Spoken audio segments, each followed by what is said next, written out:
ओम गण गणपति नमः। जय माँ गंगे। मेरे चैनल पर आप सभी का हार्दिक स्वागत है। आज हम जानेंगे गंगा दशहरा की व्रत कथा क्या है और गंगा माता का श्री हरि के साथ क्या संबंध है।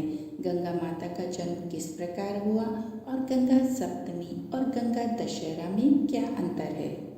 आरंभ करने से पहले आप सभी से अनुरोध है कि जो भी मेरे चैनल पर नए आए हैं वो मेरे चैनल को लाइक, शेयर और सब्सक्राइब कर लें और बेल आइकन को दबाकर उसे ऑल पर सेट कर लें। माता गंगा से जुड़ी हुई कुछ धार्मिक मान्यताएं हैं। ज्येष्ठ शुक्ल दशमी को सोमवार तथा हस्त नक्षत्र होने पर यह तिथि घोर पापों को नष्ट करने वाली मानी गई है। हस्त नक्षत्र में बुधवार के दिन गंगा अवतरण हुआ था, इसीलिए यह तिथि अधिक महत्वपूर्ण है। गंगा जी की मान्यता हिंदू ग्रंथों में बहुत है और यह भारतवर्ष की परम पवित्र लोक पावनी नदी मानी जाती है। इस दिन लाखों लोग दूर दूर से आकर माता गंगा के पवित्र जलधारा में स्नान करते हैं। बहुत से स्थानों पर इस दिन शरबत की प्याऊ लगाई जाती है। आज के दिन गंगा जी के विभिन्न तटों और घाटों पर बड़े बड़े मेले लगाए जाते हैं। पवित्र नदियों में लाखों भक्त स्नान करते हैं।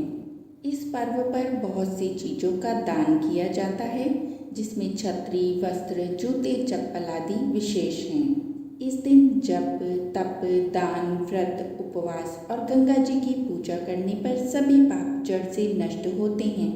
अनेक परिवारों में दरवाजे पर 5 पत्थर रखकर 5 पीर पूजे जाते हैं।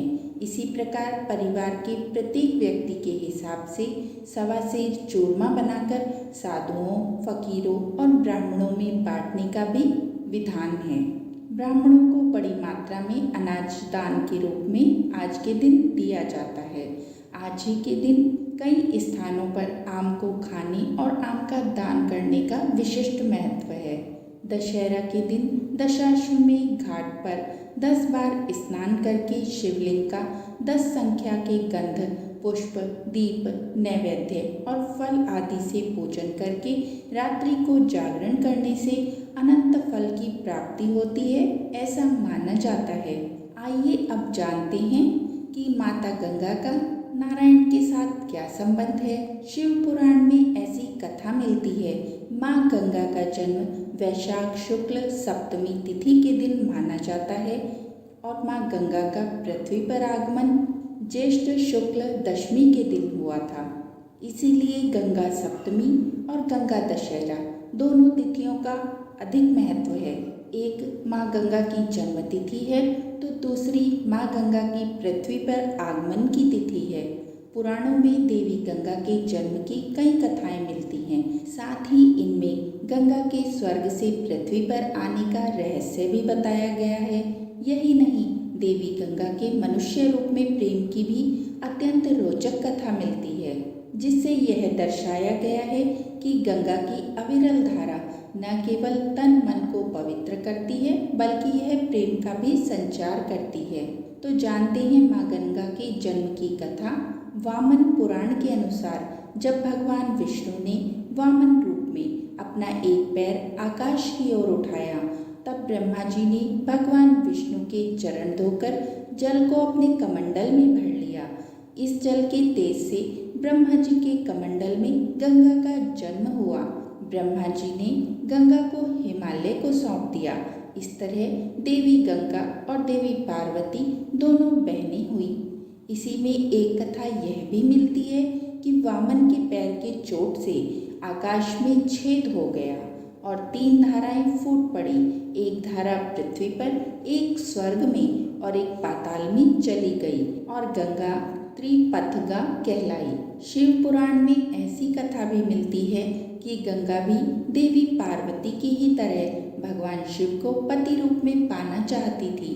देवी पार्वती नहीं चाहती थी कि गंगा माता उनकी सौतन बने, फिर भी गंगा ने भगवान शिव की घोर तपस्या की। इनकी तपस्या से प्रसन्न होकर भगवान शिव ने इन्हें अपने साथ रहने का वरदान दिया। इसी वरदान के कारण जब गंगा माता धरती पर अपने पूरे वेग के साथ उतरी तो जल प्रलय से धरती को भगवान शिव ने उन्हें अपनी जटाओं में स्थान दिया। इस तरह गंगा को भगवान शिव का साथ मिल गया। इसीलिए कुछ ग्रंथों में माँ गंगा को शिव जी की दूसरी पत्नी माना जाता है। अब जानते हैं गंगा दशहरा की व्रत कथा। एक बार महाराजा सगर ने व्यापक यज्ञ किया। उस यज्ञ की रक्षा का भार उनके पौत्र अंशुमान ने संभाला। इंद्र ने सागर के यज्ञ अश्व का अपहरण कर लिया। यह यज्ञ के लिए विघ्न था। परिणामतः अंशुमान ने सगर की 60,000 प्रज्ञा लेकर अश्व को खोजना आरंभ किया। सारा भूमंडल खोज लिया पर अश्व कहीं नहीं मिला। फिर अश्व को पाताल लोक में खोजने के लिए पृथ्वी को खोदा गया। खुदाई पर उन्होंने देखा कि साक्षात भगवान महर्षि कपिल के रूप में तपस्या कर रहे हैं। उन्हीं के पास महाराजा सगर का अश्व घास चर रहा है। प्रज्ञा उन्हें देखकर चोर चोर चिल्लाने लगी। महर्षि कपिल की समाधि टूट गई। ज्यों ही महर्षि कपिल ने अपने आग्नेय नेत्र खोले त्यों ही सारी प्रजा भस्म हो गई।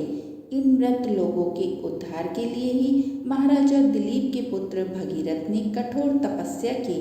भगीरथ के तप से प्रसन्न होकर ब्रह्मा ने उन्हें यह वर मांगने के लिए कहा तो भगीरथ ने गंगा माता को मांगा।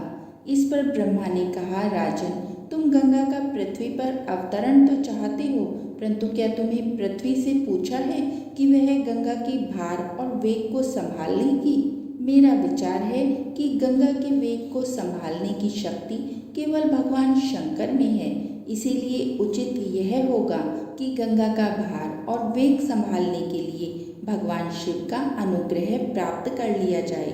महाराजा भगीरथ ने वैसे ही किया। उनकी कठोर तपस्या से प्रसन्न होकर ब्रह्मा जी ने गंगा की धारा को अपने कमंडल से छोड़ा। तब भगवान शिव ने गंगा की धारा को अपनी जटाओं में समेटकर अपनी जटाओं को बांध लिया। इसका परिणाम यह हुआ कि गंगा को जटाओं से बाहर निकलने का पथ ही नहीं मिल सका। अब महाराज भगीरथ को और अधिक चिंता हुई। उन्होंने एक बार फिर भगवान शिव जी की आराधना की, घोर तपस्या शुरू की। तब कहीं भगवान शिव ने गंगा की धारा को मुक्त करने का वरदान दिया। इस प्रकार शिव जी की जटाओं से छूटकर गंगा जी हिमालय की घाटियों में कल कल निनाद करके मैदान की ओर मुड़ गई। इस प्रकार भगीरथ पृथ्वी पर गंगा का वरण करने वाले बड़े भाग्यशाली हुए। उन्होंने जनमानस को अपने पुण्य से उपकृत कर दिया। युगों युगों तक बहने वाली गंगा की धारा महाराज भगीरथ की कष्टमयी साधना की गाथा कहती है। गंगा प्राणी मात्र को जीवन दान ही नहीं देती बल्कि मुक्ति भी देती है। इसी कारण भारत और विदेशों तक में गंगा माता की बड़ी महिमा कही गई है। आइए अब एक कथा जानते हैं कि माता गंगा को जाह्नवी क्यों कहा जाता है। माँ गंगा से जुड़ी हुई एक छोटी सी कथा मैं आपको सुना रही हूँ। माता गंगा के अनेक नाम हैं, उन्हीं में से एक प्रसिद्ध नाम उनका जाह्नवी भी है। उसी नाम से जुड़ी हुई एक पौराणिक और प्रचलित कथा है जिसे मैं अब आपको बता रही हूँ। इसके अनुसार एक बार गंगा जी तीव्र गति से बह रही थी। उस समय जौहन्नु ऋषि भगवान के ध्यान में लीन थे। उस समय गंगा जी भी अपनी गति से बह रही थी। जौहन्नु ऋषि का कमंडल और अन्य सामान वहां रखे हुए थे। जिस समय गंगा जी जौहन्नु ऋषि के पास से गुजरी तो उस समय उनका कमंडल और अन्य सामान अपने साथ बहा ले गई। जब जौहन्नु ऋषि की आंख खुली तो अपना सारा सामान न देखकर वह क्रोधित हो गए। उनका क्रोध इतना गहरा था कि अपने गुस्से में वे पूरी गंगा को ही पी गए। जिसके बाद भगीरथ ऋषि ने जौहन्नु ऋषि से आग्रह किया कि वे गंगा को मुक्त कर दें। जौहन्नु ऋषि ने भगीरथ ऋषि का आग्रह स्वीकार किया और गंगा जी को अपनी कान से बाहर निकाला। जिस समय यह घटना घटित हुई थी उस समय वैशाख पक्ष की सप्तमी तिथि थी। इसीलिए इस दिन से गंगा सप्तमी मनाई जाती है। इस दिन को गंगा का दूसरा जन्म माना जाता है और कहा जाता है। अतः जौहन्नु की कन्या होने के कारण भी गंगा को जाह्नवी कहा जाता है। तो इस प्रकार ये छोटी सी जानकारी अब यहीं पर समाप्त होती है। आशा है आपको ये पसंद आई होगी। कोई कीजिए। बोलिए जय माँ गंगे। नारायण नारायण। ओम नमः शिवाय।